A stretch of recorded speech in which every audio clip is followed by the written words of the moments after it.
Massive selling in markets today. S&P 500 down almost 3.5% today. Of course, the selling got kicked off this morning with this tweet right here from Donald Trump stating that he is going to cancel his meeting with Xi. There's no reason to meet with the Chinese and that some very strange things are happening in China. Since this tweet went out, it was pretty much unrelenting selling on the stock front. S&P 500 just selling for the entirety of the day. Now, of course, the selling itself, if you look back just a couple days ago, is exactly what we thought was coming for markets. I made a video at the beginning of the month stating, look, everything that had supported the rally up to this point from the beginning of April to this point was starting to reverse course, and the main liquidity flows were really starting to evaporate, that being a effective reserve shortage in the financial sector.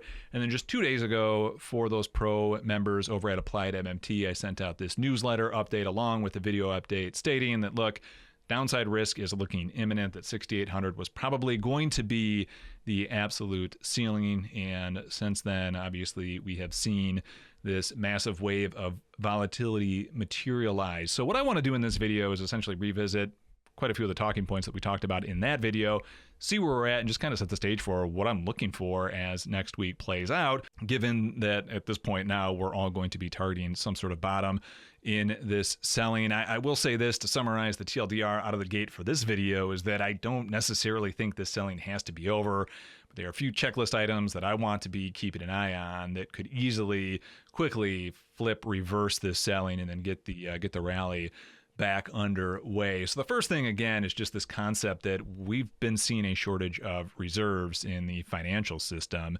And this is something that we haven't seen for many, many years, but it really started to emerge really last month, September, and had kind of grown to a point as we were entering into October. And a lot of it really is just because of that massive tax strain that happens mid-September, on top of the fact now, too, and we'll talk about this in a little bit more detail in a second, the government shutdown, but a lot of things just kind of compounding the already seasonality of the situation of low reserves.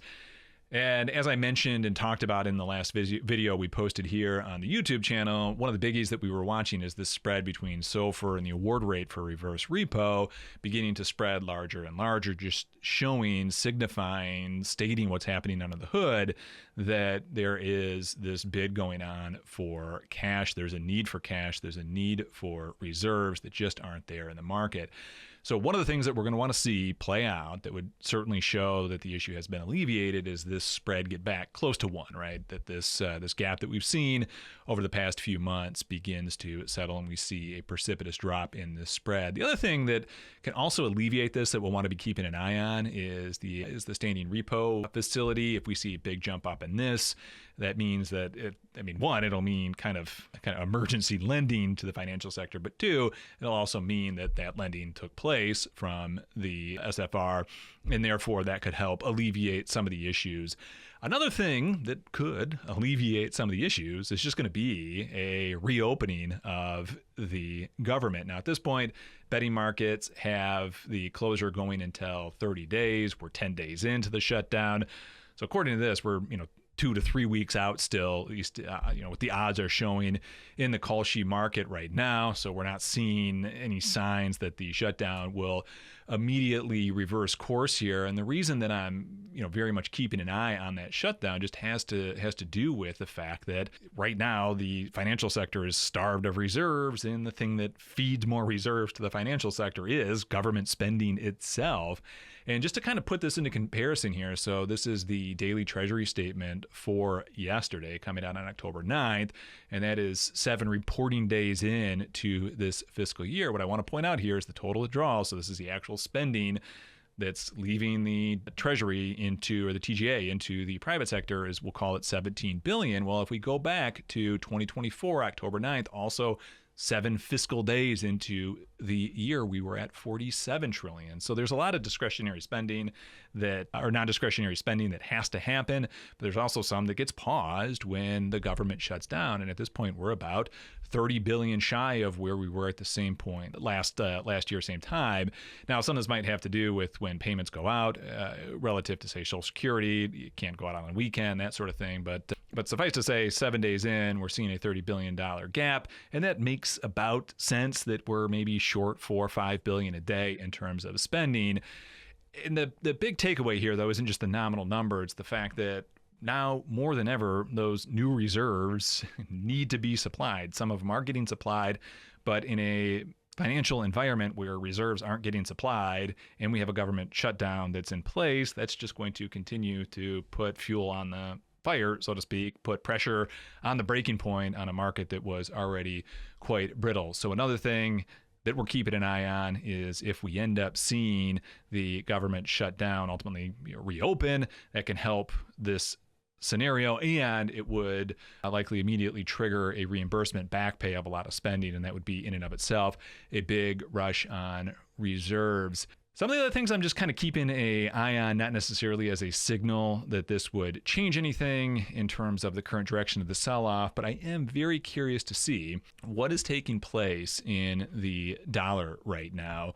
One of the things that I would very much like to see is the dollar rally. Now, today's drop in the dollar may or may not be a sign of what's to come over the next few weeks, but one of the things that I would like to see is the dollar rally here. And the reason for that is that would give me a good sign that maybe the drop in the dollar that we've seen since Trump took office isn't so much to do with the loss of confidence in the dollar, but just because of the massive credit expansion that we've seen.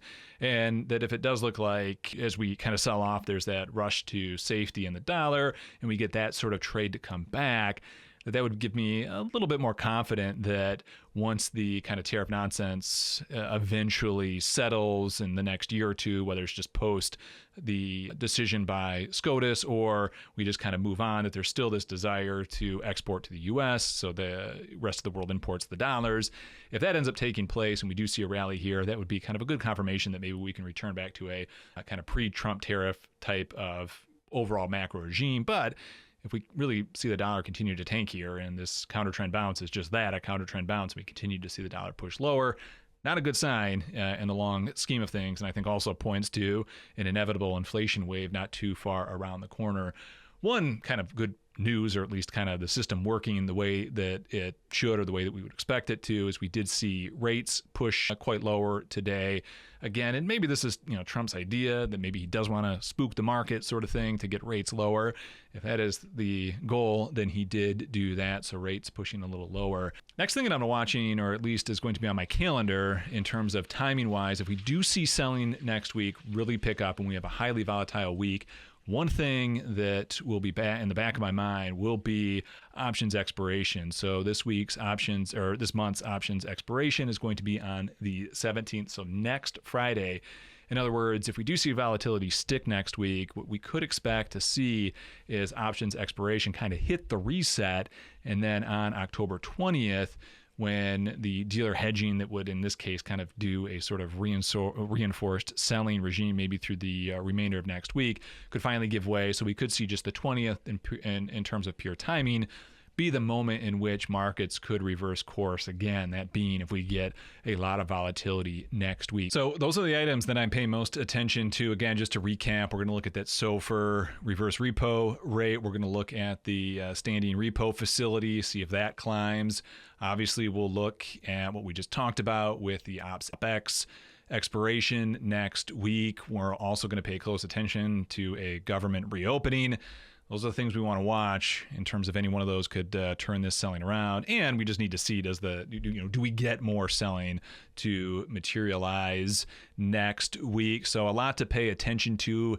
As always, get subscribed to the notification bell on so you don't miss any updates going forward. The other thing too, if you are an active trader, active investor, head on over to appliedmmt.com. That's where you're going to get the first kind of emergency update if and when it happens, if we finally see a reversal. So head on over there. All right. As always, good trading. Follow the flows now more than ever. Good trading. Talk to you next time.